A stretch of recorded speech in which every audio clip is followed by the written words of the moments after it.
Ukraine के ऊपर Russia का हमला जारी है।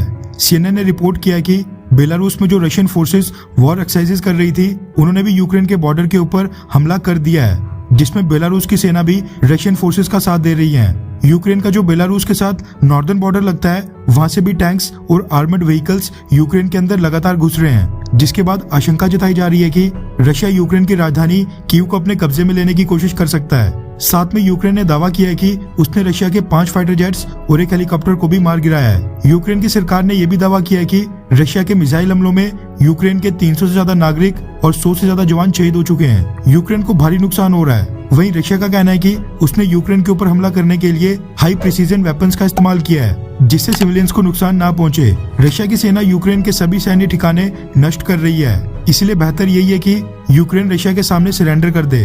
रशिया ने यूक्रेन में कुल मिलाकर 23 जगह पर अटैक किया है, जिसके बाद यूक्रेन के विदेश मंत्री ने कहा है कि वैश्विक ताकतें जो दुनिया की सुपर पावर्स हैं, वो रशिया के ऊपर एक्शन लें।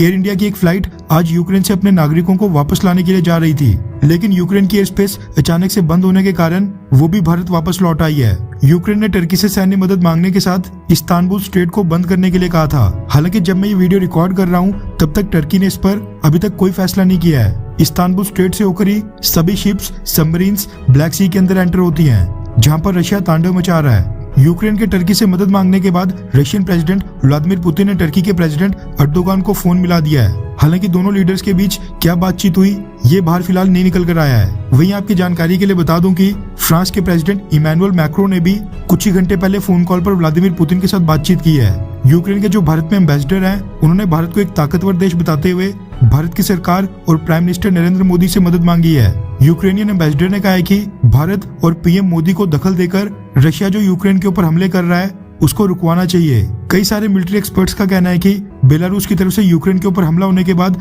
ये स्पष्ट होता है कि रशिया यूक्रेन के 2 टुकड़े करना चाहता है, एक ईस्टर्न यूक्रेन और दूसरा वेस्टर्न यूक्रेन।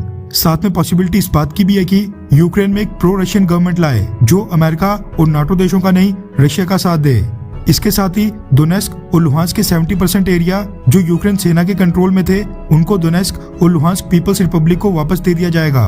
वहीं यूक्रेन में स्थित इंडियन एम्बेसी की बात करें तो वो भी पूरी तरह से ऑपरेशनल है। इसके साथ ही खबर ये भी निकल कर आ रही है कि इंडियन गवर्नमेंट ने कई सारे रशियन स्पीकिंग ऑफिशियल्स, यानी ऐसे अधिकारी जो रशियन भाषा बोल सकें, उनको एम्बेसी में तैनात कर दिया है। साथ ही इंडियन एम्बेसी ने यूक्रेन के अंदर रह रहे इंडियन नेशनल्स और स्टूडेंट से कहा है कि वो लोग अपने घरों, हॉस्टल्स या जिस किसी भी अकोमोडेशन में है, उनके अंदर ही रहें।